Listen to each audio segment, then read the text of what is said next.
Assalamualaikum warahmatullahi wabarakatuh. Perkenalkan, saya Safia, NIM 232105010034, mahasiswa Perbankan Syariah K3 2023.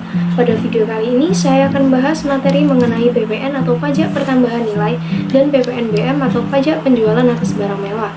Kita itu semua hampir setiap hari itu terkena pajak. Mungkin saat belanja di Indomaret maupun supermarket, saat membeli jasa, bahkan saat berbelanja online. Tapi seberapa banyak sih dari kita itu yang benar-benar memahami apa yang kita bayar dan mengapa kita itu harus membayar itu?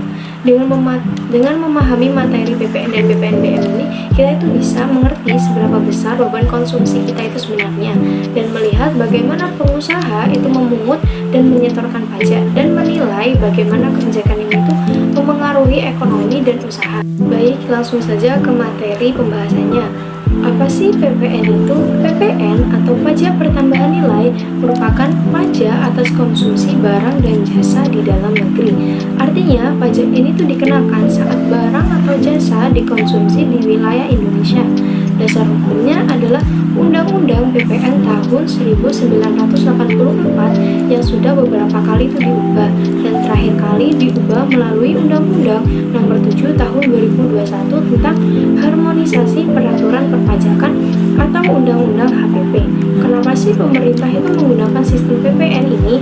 Karena PPN ini bersifat pajak tidak langsung atau multistage, namun non-kumulatif dan objektif.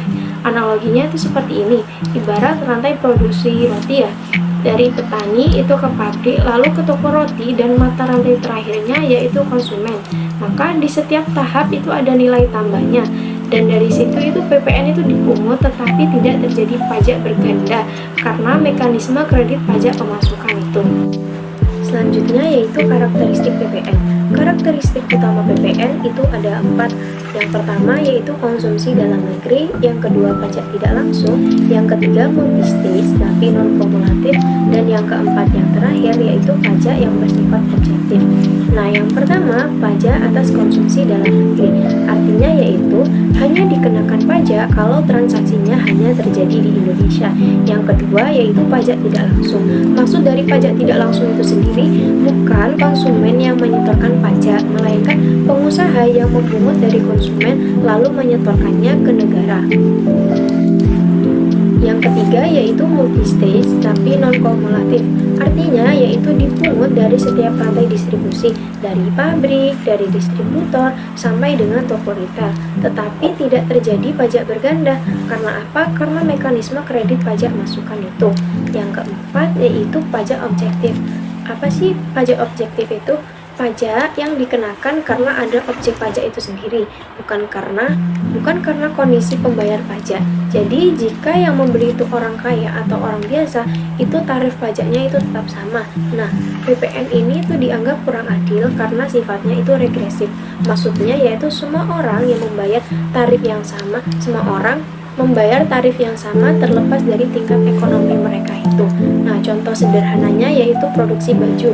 Dari distributor itu disalurkan ke toko lalu dijual ke konsumen. Nah, semuanya itu terkena pajak dari distributor, tokonya itu terkena pajak. Tetapi orang yang mengkonsumsi terakhir itu yang benar-benar menjadi beban karena itu yang mengkonsumsi terakhir. Selanjutnya, bagian penting dalam mekanisme pemungutan PPN, yaitu siapa yang berhak dan wajib memungut pajak pertambahan nilai. Istilah yang digunakan dalam perpajakan untuk pihak pemungut PPN adalah pengusaha kena pajak atau disingkat dengan PKP. Perlu dipahami sejak awal, tidak semua penjual atau pelaku usaha otomatis wajib memungut PPN. Banyak orang yang salah paham dan menganggap bahwa setiap yang berjualan, baik UMKM maupun usaha besar, harus memungut PPN. Faktanya itu tidak demikian. Pemerintah menetapkan batasan yang jelas agar pemungutan PPN tidak membebani pelaku usaha kecil dan mikro. Aturannya itu sangat sederhana. Seseorang pengusaha wajib dikukuhkan menjadi PKP apabila omset atau peredaran usahanya dalam 1 tahun itu mencapai lebih dari 4,8 miliar rupiah. Jadi batas ini menjadi pembeda. Apakah seseorang itu cukup menjalankan usaha biasa atau sudah masuk kategori yang wajib memungut dan menyetorkan PPN ke negara. Namun begitu, seseorang atau badan usaha resmi menjadi PKP bukan hanya statusnya yang berubah, ada juga kewajiban tambahan yang harus dipatuhi. Setidaknya terdapat 4 kewajiban utama yang membedakan PKP dengan pengusaha biasa. Yang pertama, PKP wajib memungut PPN dalam transaksi penyerahan barang kena pajak atau jasa kena pajak. Artinya, setiap kali PKP menjual barang atau memberikan layanan yang menjadi objek PPN, maka PKP harus menghitung dan menambahkan PPN pada nilai transaksi tersebut. Yang kedua yaitu PKP wajib menerbitkan faktur pajak. Faktur pajak ini bukan sekedar nota biasa, tetapi dokumen resmi yang menjadi bukti pemungutan pajak. Faktur pajak ini tuh membuat detail transaksi dan jumlah PPN yang dipungut. Dokumen ini tuh sangat penting terutama dalam proses pengkreditan pajak masukan dan laporan perpajakan. Yang ketiga yaitu PKP wajib mengadministrasikan PPN melalui sistem elektronik bernama e-faktur. Sistem ini menggantikan faktur kertas manual dan bertujuan memastikan kepastian hukum serta mencegah manipulasi dalam pelaporan PPN. Semua transaksi baik penjualan maupun pembelian yang terkait PPN harus dicatat melalui e-faktur. Dan yang keempat yaitu PKP wajib melaporkan SPT masa PPN setiap bulan. Bahkan ketika tidak ada transaksi, pelaporan ini bukan opsional, tetapi kewajiban harus disampaikan tepat waktu. Karena di dalam sistem perpajakan modern, administrasi sama pentingnya dengan pemungutan pajaknya. Lalu apa yang terjadi jika PKP ini tidak menjalankan kewajibannya?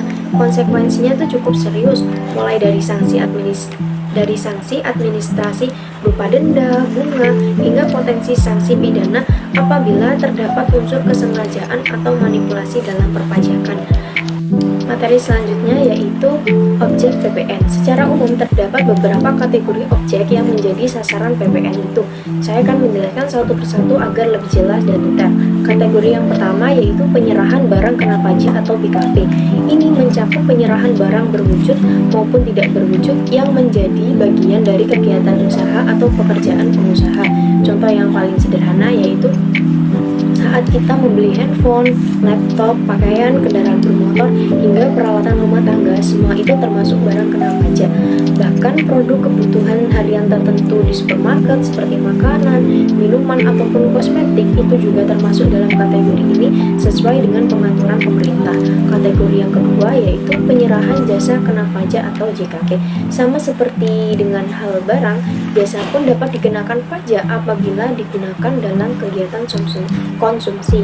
Contoh yang sangat luas yaitu jasa periklanan, jasa konstruksi, jasa konsultan, jasa pendidikan non-formal tertentu seperti les, jasa kebandara udaraan, jasa logistik, hingga jasa digital seperti platform streaming, perangkat lunak berbayar, atau layanan digital marketing. Dengan perkembangan teknologi digital, jasa kini bukan sekedar jasa fisik tetapi juga jasa berbasis digital lintas negara.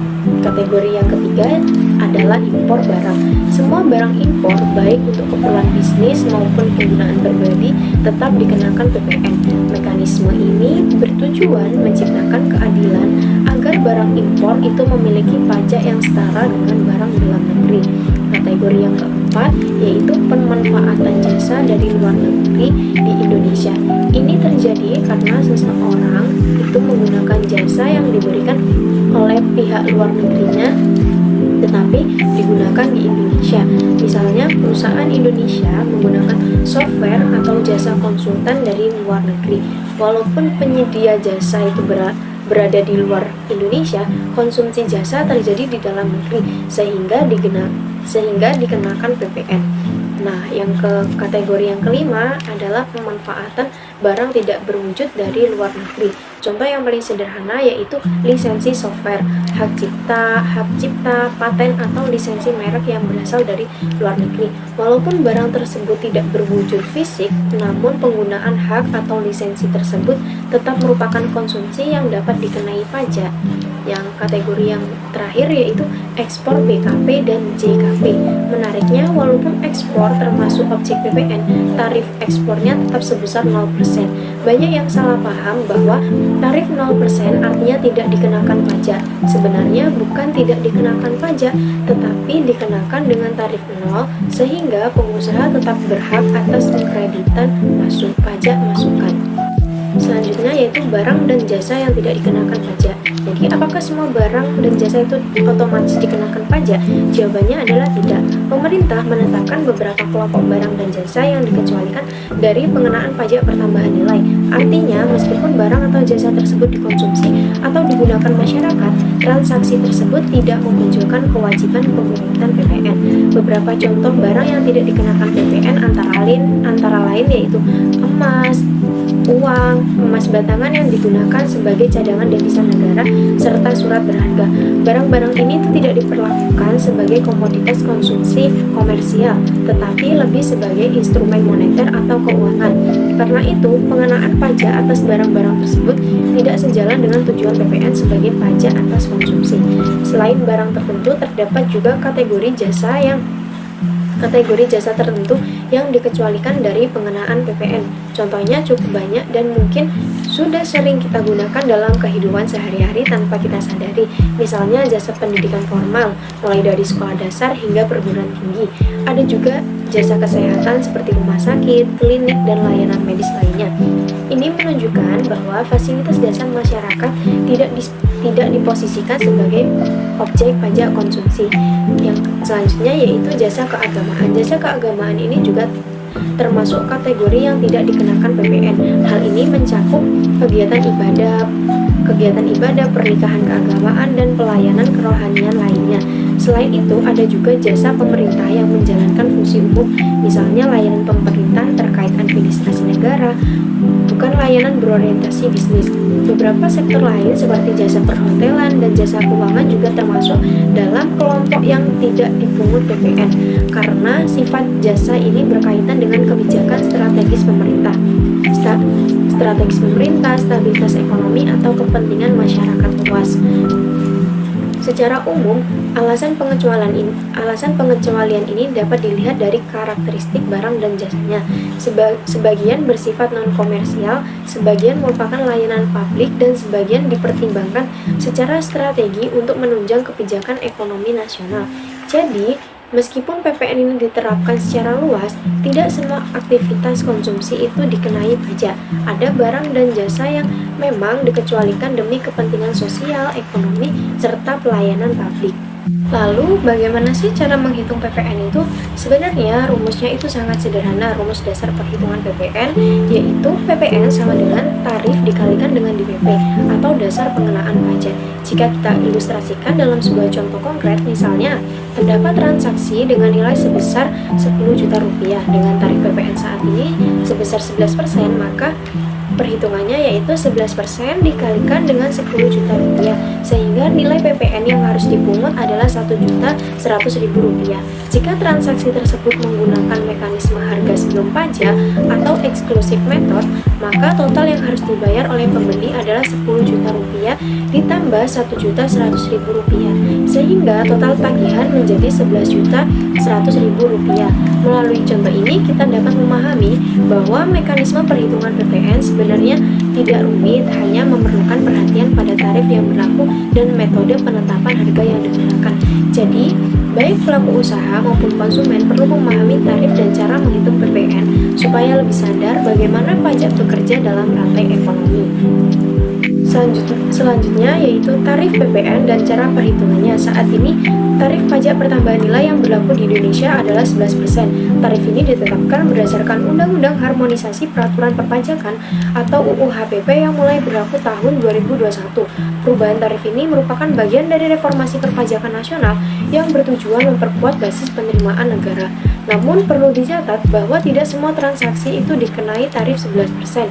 Untuk transaksi ekspor barang maupun jasa, tarif yang berlaku adalah 0%. Bukan berarti ekspor tidak dikenai PPN, tetapi tarif sengaja tetap di 0 untuk meningkatkan daya saing produk Indonesia di pasar internasional.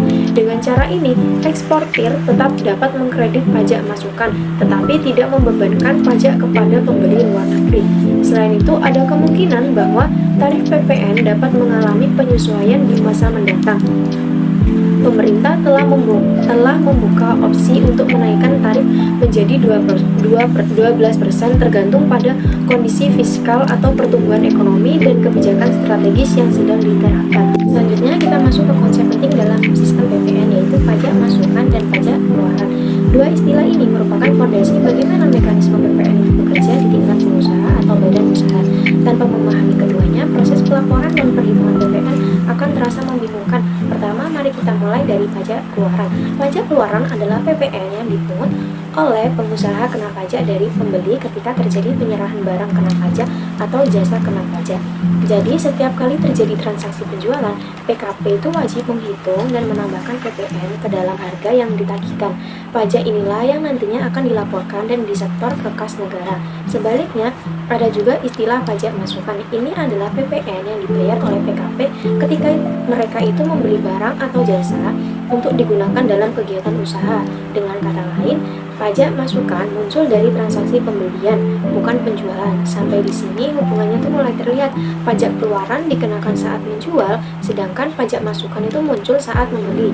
Dalam sistem PPN, keduanya itu saling dikompensasikan. Artinya, jumlah pajak keluaran akan dikurangi dengan pajak masukan. Jika pajak keluaran itu lebih besar daripada pajak pemasukan, berarti PKP memiliki kewajiban membayar selisihnya kepada negara.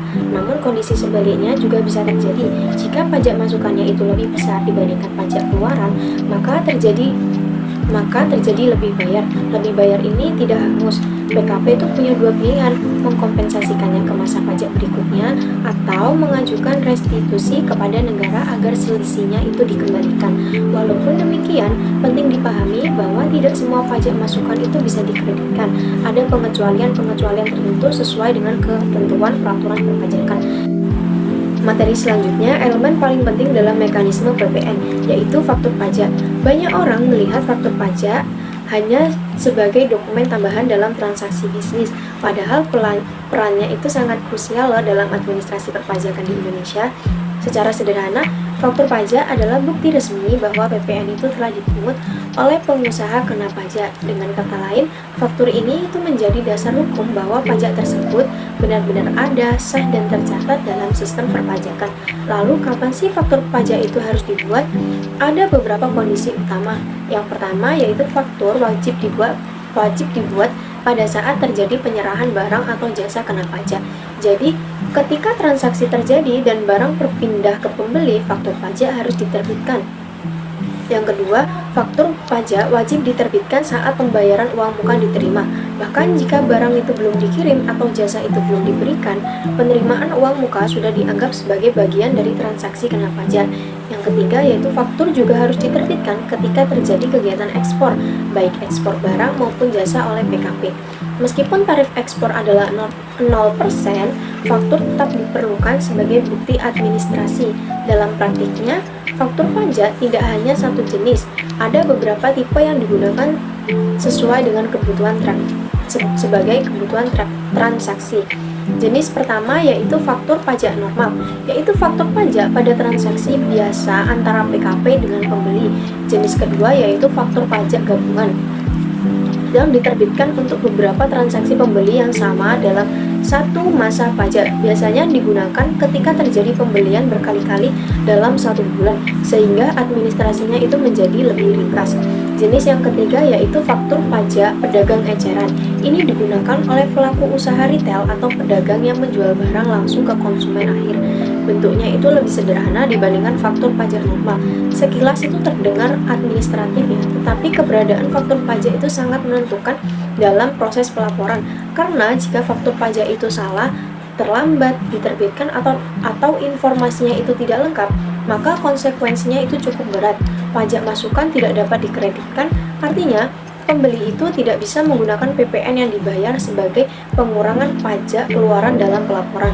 Di dalam sistem perpajakan modern, faktur pajak bukan hanya sebatas dokumen biasa, tetapi bagian dari kontrol, transparansi, dan akuntabilitas dalam pemungutan PPN.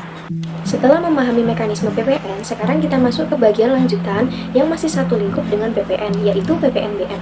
atau pajak penjualan atas barang mewah. Pajak ini tuh tidak dikenakan kepada semua produk, tetapi hanya pada barang-barang tertentu yang dikategorikan sebagai barang mewah. Apa sih yang dimaksud dengan barang mewah itu di sini? Pemerintah itu mendefinisikan sebagai barang yang bukan kebutuhan pokok, digunakan hanya oleh kelompok masyarakat tertentu, atau barang yang sifatnya itu menunjukkan status sosial. Dengan kata lain, ini adalah jenis barang yang tidak semua orang itu butuhkan, tetapi hanya sebagian orang yang memiliki kemampuan finansial khusus. Beberapa contoh barang yang dikenakan PPNBM antara lain mobil mewah, yacht, atau kapal pesiar pribadi, jam tangan premium bernilai tinggi, hingga pesawat terbang pribadi. Bahkan dalam beberapa kasus, hunian mewah atau rumah mewah tertentu juga termasuk kategori barang kena PPNBM. Untuk tarifnya, PPNBM ini itu memiliki karakteristik berbeda dengan PPN biasa. Jika PPN itu tarifnya relatif stabil, PPNBM ini menggunakan tarif yang variatif mulai dari 10% hingga 20%. Nah, itu tergantung pada jenis barang dan tingkat kemewahannya. Artinya, semakin eksklusif suatu barang, semakin tinggi tarif pajak yang diterapkan. Menariknya, untuk ekspor barang mewah oleh pengusaha kena pajak, tarif PPNBM yang berlaku adalah 0%. Hal ini untuk menjaga daya saing produk Indonesia di pasar internasional sejalan dengan kebijakan PPN pada ekspor. Tujuan penerapan PPNBM ini tuh sebenarnya bukan sekedar memungut pajak tambahan. Kebijakan ini tuh memiliki fungsi yang cukup strategis dalam sistem fiskal nasional. Pertama, yaitu untuk mengendalikan konsumsi barang mewah, karena tanpa mekanisme kontrol, konsumsi barang prestis itu bisa meningkat tanpa arah dan hanya menguntungkan produsen luar negeri. Yang kedua, PPNBM itu berfungsi sebagai instrumen keadilan sosial fiskal. Dengan kata lain, kelompok masyarakat dengan daya beli tinggi itu berkontribusi lebih besar terhadap penerimaan negara. Dan yang ketiga, tentu saja PPNBM itu berkontribusi pada penerimaan fiskal nasional. Mengingat harganya tinggi, pemungutan pajaknya itu dapat memberikan pemasukan yang signifikan. Jadi, secara keseluruhan, PPNBM ini bukan hanya sekedar pajak tambahan pada barang mahal. Ia merupakan kebijakan fiskal yang mengkombinasikan aspek ekonomi, sosial, dan keadilan kontribusi, sehingga konsumsi barang mewah itu tetap terkendali dan negara itu memperoleh manfaat dari transaksi yang sifatnya itu eksklusif. Pada sistem perpajakan di Indonesia, pemungutan PPN itu tidak selalu dilakukan oleh PKP penjual. Artinya, tidak semua transaksi itu menyerahkan kewajiban memungut pajak kepada pihak yang menjual barang atau jasa. Ada kelompok-kelompok tertentu yang oleh undang-undang itu dianggap memiliki kapasitas administratifnya itu lebih besar dan tingkat kepatuhan yang lebih dapat dikontrol, sehingga mereka diwajibkan menjadi pemungut PPN meskipun mereka itu bukan pihak yang menjual. Contoh instansinya yaitu instansi pemerintah. Ketika instansi pemerintah membeli barang atau jasa dari PKP, dia memungut PPN justru bukan penjualnya, tetapi instansi tersebut. Logika sederhananya itu seperti ini. Pemerintah ingin memastikan penerimaan pajaknya itu tetap masuk tanpa menunggu kepatuhan pihak swasta. Nah, kategori selanjutnya yaitu BUMN dan BUMD. Karena mereka itu merupakan entitas yang berhubungan langsung dengan negara dan mengelola dana publik, mereka juga diberi mandat untuk memungut PPN dari transaksi yang mereka lakukan. Kemudian ada perusahaan pertambangan. Sektor ini tuh memiliki nilai transaksi yang besar, kompleks, dan rentan terhadap penghindaran pajak. Maka untuk menutup celah tersebut, pemerintah itu mewajibkan perusahaan pertambangan itu bertindak sebagai pemungut. Dan yang paling relevan dalam era digital ini yaitu marketplace serta pelaku perdagangan melalui sistem elektronik atau PMSE. Pemerintah itu sadar ekonomi digital itu berkembang terlalu cepat untuk dibiarkan mengalir tanpa kontrol fiskal yang jelas. Jadi platform seperti marketplace itu tidak sekedar menjadi perantara jual beli, tetapi juga diberi peran sebagai pemungut PPN atas transaksi elektronik. Kesimpulannya itu skema pemungutan PPN ini adalah strategi pemerintah untuk memastikan bahwa penerimaan negara itu berjalan lebih efektif, transparan, dan tidak sepenuhnya bergantung pada kepatuhan pelaku usaha. Sistem ini pada dasarnya itu cara negara itu berkata, kalau kamu terlibat dalam perputaran ekonomi besar, kamu juga ikut bertanggung jawab memastikan pajak itu berjalan sebagaimana mestinya. Setelah PPN dipungut dan dihitung, tahap berikutnya bukan berhenti di administrasi internal, yaitu pelaporan SPT masa PPN wajib dilakukan setiap bulan tanpa pengecualian. Deadline-nya itu jelas, paling lambat akhir bulan berikutnya setelah masa pajak berjalan. Jadi kalau transaksinya itu terjadi di bulan Januari, maka SPT-nya harus dilaporkan paling lambat akhir Februari, bukan kapan sempat, bukan kalau ingat. Sistem perpajakan tidak bekerja berdasarkan mood. Pelaporan ini tuh dilakukan melalui mekanisme yang sudah ditentukan oleh Direktorat Jenderal Pajak. Dan sebenarnya pemerintah itu sudah cukup memberi kelonggaran melalui sistem digital. Tidak ada lagi kata alasan klasik seperti kantor yang jauh atau lupa membawa berkas. Sekarang konsekuensinya, kalau seseorang itu terlambat melaporkan, jangan berharap itu ada toleransi. Aturannya tegas, keterlambatan pelaporan itu dikenakan sanksi berupa denda sesuai dengan ketentuan dalam undang-undang, ketentuan umum dan tata cara perpajakan. Ini tuh bukan sekedar formalitas. Negara menggunakan mekanisme denda itu untuk menjaga kepatuhan dan mencegah kekacauan administrasi. Inti sederhananya yaitu pungut PPN, kelola, lalu laporkan tepat waktu, karena pada akhirnya administrasi yang tidak didisiplin ini berakhir menjadi biaya tambahan yang sebenarnya bisa dengan mudah dihindari. Baik teman-teman, demikian pembahasan saya mengenai PPN dan PPNBM, mulai dari definisi, mekanisme, hingga implikasi.